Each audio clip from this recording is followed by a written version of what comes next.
Estamos de regreso. El gobierno señaló que han subido los delitos violentos, una situación que las autoridades han vinculado al incremento en la circulación de armas de fuego, lo que ha aumentado la sensación de inseguridad entre los chilenos.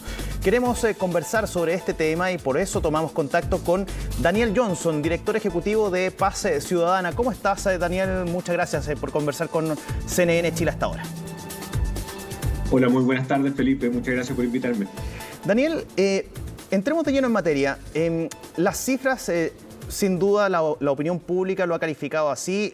Uno de los temas más relevantes para la población es el tema de la inseguridad, es el tema de la seguridad ciudadana. ¿Cómo lo han visto ustedes? ¿Ha ido efectivamente incrementándose esta sensación de inseguridad? ¿Cuáles son las cifras que manejan ustedes como Fundación Paz Ciudadana en materia de, o en índole de la delincuencia? ¿Ha ido en incremento? ¿Se ha estancado?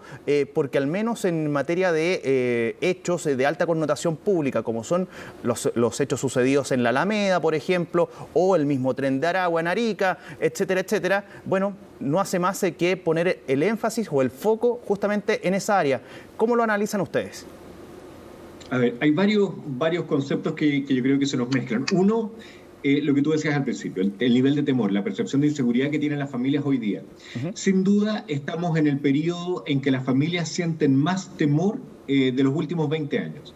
Eso nosotros lo medimos como en la Fundación Paz Ciudadana. Tenemos un índice que se llama, el índice de temor, que lo componemos de varias preguntas. No es una sola pregunta, sino que son un conjunto de preguntas para tratar de analizar qué tan atemorizadas se sienten las familias. Y en el año 2020 y 2021, que fueron las últimas mediciones que nosotros hicimos, ahora estamos preparando la del 2022, alcanzó los niveles más altos de toda la serie histórica. La ENUSC, que es la encuesta que hacen los gobiernos de Chile, que también tiene una serie histórica un poco más corta, pero también tiene información, también muestra que estamos en la misma situación, que estamos en uno de los periodos donde el nivel de temor es más alto. No es menor que el nivel de temor sea alto. Muchas veces uno dice, bueno, entonces como que no es importante porque lo importante es los delitos en el fondo. Y no, porque el temor puede generar mucho más daño incluso que el delito mismo, porque las familias por temor declaran que dejan de salir al espacio público. Entonces el espacio público se transforma en un lugar más inseguro porque no hay vigilancia natural, deja de visitar ciertos lugares, deja de salir a ciertas horas, deja de usar artículos de valor en público, empieza a invertir las familias en la seguridad de su casa, contrata alarmas, compra rejas para protegerse, portones eléctricos, etc. Entonces, el temor está altísimo y eso ha significado un detrimento importante en las condiciones de vida de las familias chilenas porque se están restringiendo en muchos aspectos debido al temor que tienen de ser víctimas de un delito. Ahora, ¿qué pasa con los delitos entonces? Bueno, en el año 2020 y 2021, muy afectados por la pandemia, los delitos bajaron de manera muy importante en Chile. Todas las encuestas lo muestran también. El índice Paz Ciudadana nosotros nos dio que también el 2020 fue el año con el índice más bajo de delitos, y el 2021, si bien se produce un rebote, un pequeño aumento con respecto al 2020, todavía sigue siendo un año bastante bajo con respecto a todos los años medios anteriormente. ¿Esto por qué? Bueno, porque tenemos mucho menos personas en estos años en las calles y hay que considerar que cerca del 85-90% de los robos, por ejemplo, ocurren en la vía pública. Entonces, si hay menos personas en las calles, evidentemente hay menos posibles víctimas, hay menos lugares donde esconderse para el victimario y por lo tanto bajaron la cantidad de delitos de manera importante. No solo en Chile, esto fue un tema mundial. Fue como un experimento natural, la gente más encerrada en las casas, disminuyeron los delitos automáticamente. Y también los delitos en las casas, porque la persona que va a robar una vivienda, en general busca que las viviendas estén desocupadas. Y por lo tanto, más personas en las viviendas también hizo que se robaran menos las viviendas. O sea, menos robo en la vía pública, menos robo en las viviendas, y por lo tanto, mucho menos familias victimizadas. Sin embargo, como contrapunto, el mayor nivel de temor. ¿Por qué entonces se siente este temor? Bueno, hay varios aspectos. Uno, que los delitos que disminuyeron en cantidad fueron en general los delitos menos dañinos. Disminuyeron mucho los hurtos, los robos por sorpresa.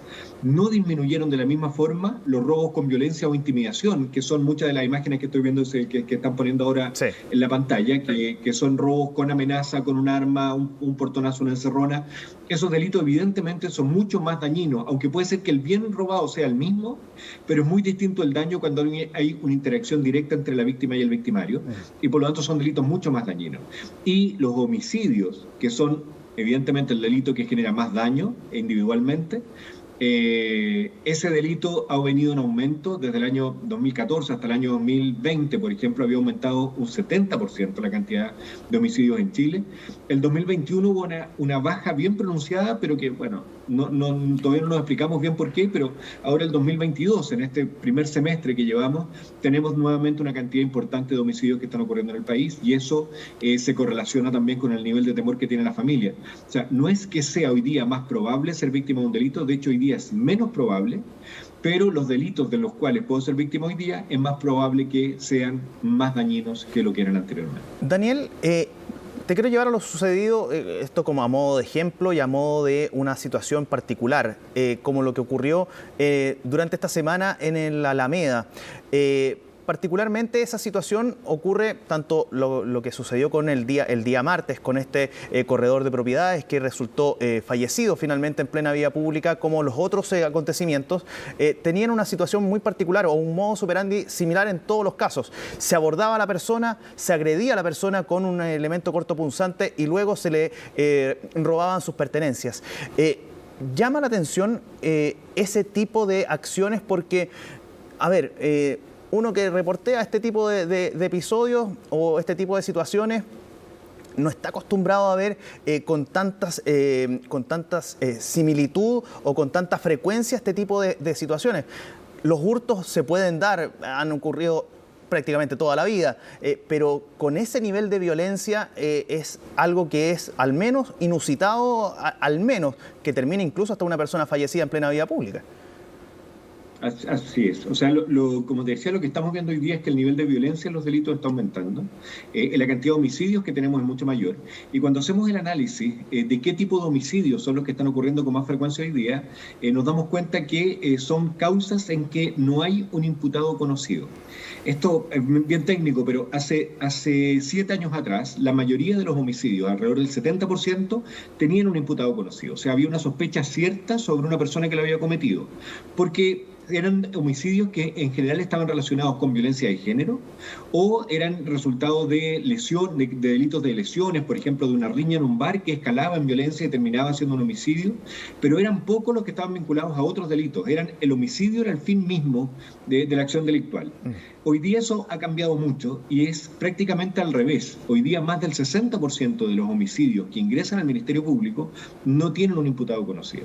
Esto quiere decir que están vinculados a otros tipos de delitos, por ejemplo, a un robo con violencia que se transforma en un homicidio, como estos 2 casos de esta semana en la Alameda, o un portonazo que también, o sea, ese tipo de robos que puede terminar en un homicidio, o también delitos que fueron planificados desde el inicio como un homicidio, por ejemplo, un ajuste de cuentas, cuando se hacen acciones para proteger los territorios, por ejemplo, de las bandas delictuales, los sicariatos y ese tipo de delitos. Por lo tanto, lo que estamos viendo es que los homicidios han aumentado de manera muy importante y han migrado desde una situación de homicidios que tenían más que ver con iras de un momento en particular a homicidios que tienen que ver con acciones premeditadas.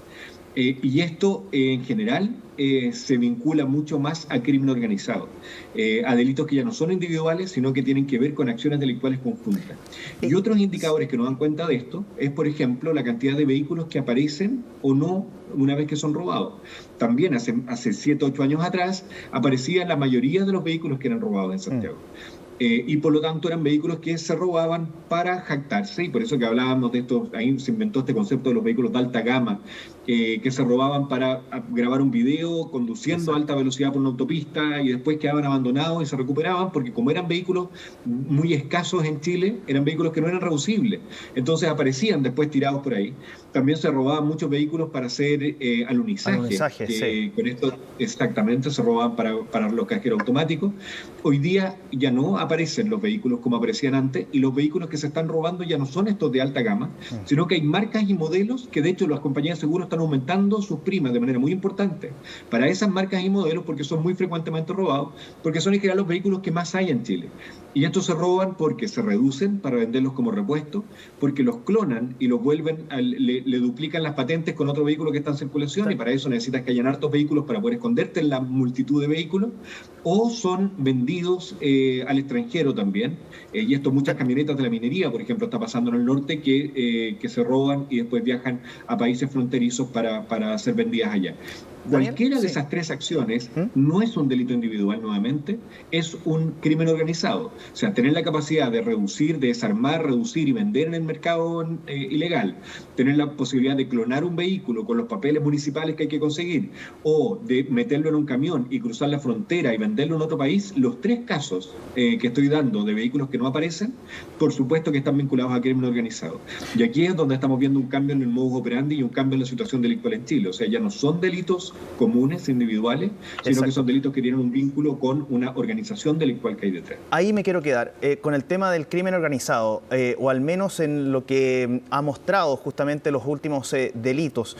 Estos tienen una vinculación directa hacia bandas internacionales o accionares o formas de actuar por parte de estas personas, de estos delincuentes, muy parecidos a situaciones que uno ve en las series de televisión, por ejemplo, o en las series de streaming de origen extranjero. ¿Llama la atención eso también? ¿Ustedes lo han analizado, esa nueva tendencia que se está dando en materia de delincuencia? Esta que podríamos decir cultura delictual migrada o extranjera en esa materia. Sí, a ver, hay varios puntos ahí. Esto hay que investigarlo en profundidad, y esto se ha estudiado en otros países también que han tenido fenómenos migratorios importantes, en Europa principalmente hace 20 años atrás. Y en general, las estadísticas en Chile lo que muestran es que los extranjeros que cometen delitos son, en proporción a la cantidad de extranjeros que hay en Chile, muchos menos que los chilenos que cometen delitos en proporción a los chilenos que hay en Chile. O sea, los extranjeros que migran a Chile en general cometen pocos delitos proporcionalmente a la cantidad de personas que son. Por supuesto que cometen delitos distintos, entonces hay tipologías delictuales que se importan. No necesariamente porque la tipología delictual sea diferente, vamos a pensar que siempre es un extranjero, porque también se copian rápidamente. El delito tiene una capacidad de adaptación enorme, y por lo tanto si algún chileno ve una tipología delictual que está cometiéndose en otro país, o la ve en Chile cometida por un extranjero, si esa tipología delictual es más efectiva para el cumplimiento de su objetivo, evidentemente la va a copiar rápidamente y la va a empezar a incorporar a su cultura. Y por lo tanto no podemos saber, porque la tipología de delito no podemos vincularlo en que automáticamente es un problema de la migración. Pero lo que sí estamos viendo evidentemente es crimen organizado que está entrando al país, y algún vínculo, ya señas de que hay un vínculo directo con organizaciones delictuales extranjeras a las organizaciones que están operando en Chile, tanto por personas que provienen de otros países como también por chilenos que se van vinculando a estas organizaciones delictuales. Lo otro importante también es que cuando uno hace un análisis, por ejemplo, en las cárceles y ve la proporción de personas que están privadas de libertad, por ejemplo, en Santiago 1, que es una cárcel donde se generan las prisiones preventivas. Claro, medida cautelar. Las medidas cautelares, tenemos un porcentaje alto de extranjeros, pero porque hay muchos burreros que son descubiertos en Chile, en las fronteras, pero no son migrantes, no son personas que vengan a vivir a Chile, sino que son personas que importan droga a Chile y después vuelven a su país. Y esas personas están ocupando hoy día cupos en las cárceles. Se ve que hay un porcentaje, pero la verdad es que no hay que vincularlo también directamente con la migración. Entonces, no podemos decir que no. Evidentemente hay vínculos, hay tipologías delictuales que se importan, y eso se produce con la migración, pero también lo que nos muestran las estadísticas y los datos es que cometen los extranjeros, nuevamente lo digo, los extranjeros migrantes cometen pocos delitos en proporción a los chilenos que cometen delitos, y también son en su mayoría mucho más víctimas de delitos, porque vienen en condiciones mucho más precarizadas de las que vivimos los nacionales, y por lo tanto también son mucho más víctimas de delitos. Sí. Pero evidentemente hay organizaciones delictuales que están operando, y esas organizaciones tienen vínculos extranjeros, y lo que tenemos que hacer es generar la capacidad en Chile para poder ir a investigar esos nexos que son en niveles superiores de la estructura criminal que está instalada en Chile. Para poder desarticular estas bandas internacionales que están operando en el territorio, la única forma es dejar de investigar el caso puntual del microtráfico, por ejemplo, para generar capacidades para poder dedicarle tiempo a agrupar causas y poder subir en los eslabones de la cadena delictual y poder desarticular la banda que está operando en Chile, y ojalá a través de la persecución del dinero, que esto, si bien se ha dicho mucho, en Chile las capacidades que tenemos para perseguir económicamente a estos grupos delictuales son extremadamente limitadas. Y ahí tenemos que hacer un esfuerzo país para poder mejorarlo. Daniel Johnson, director ejecutivo de Paz Ciudadana, muchísimas gracias por conversar con CNN Chile hasta ahora. Muchas gracias por invitarme, que esté muy bien, buen día. Chao, chao.